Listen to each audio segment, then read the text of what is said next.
الحمد للہ رب العالمین، الصلاۃ والسلام علی خاتم النبیین وعلی آلہ وصحبہ اجمعین، اما بعد فاعوذ باللہ من الشیطان الرجیم، بسم اللہ الرحمن الرحیم۔ قال اللہ تعالی فی سورۃ یونس واتبع ما یوحی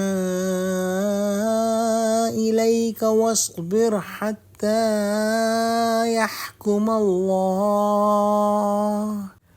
وَهُوَ خَيْرُ الْحَاكِمِينَ۔ ترجمہ: اور اے پیغمبر، تم کو جو حکم بھیجا جاتا ہے اس کی پیروی کیے جاؤ اور تکلیفوں پر صبر کرو یہاں تک کہ خدا فیصلہ کر دے، اور وہ سب سے بہتر فیصلہ کرنے والا ہے۔ اس آیت میں حضرت صلی اللہ علیہ وآلہ وسلم کو تسلی دی گئی ہے کہ اگر یہ لوگ حق کو قبول نہ کریں تو اپنی آپ کو ان کے غم میں نہ گھلائیے۔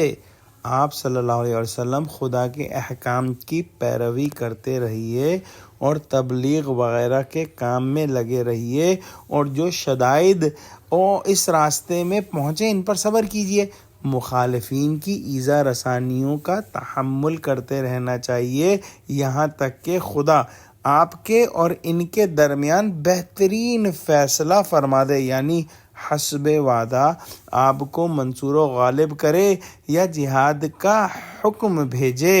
روزمرہ زندگی میں جو لوگ اللہ سبحانہ و تعالی کے دین کی کسی بھی مد میں کوئی خدمت کر رہے ہیں، ان پر یہ مرحلے آتے ہیں کہ مشکلیں پریشانیاں آتی ہیں۔ اس وقت یہ آیات اللہ سبحانہ و تعالیٰ کی طرف سے بڑی تسلی بخش ہیں، اور یہاں حکم ایسے حالات میں صبر کا ہے اور اللہ سبحانہ و تعالیٰ کی طرف لو لگانے کا ہے کہ اللہ سبحانہ و تعالیٰ ہی فیصلہ فرمائیں گے، اور اللہ سبحانہ و تعالیٰ کا فیصلہ بہترین فیصلہ ہوتا ہے۔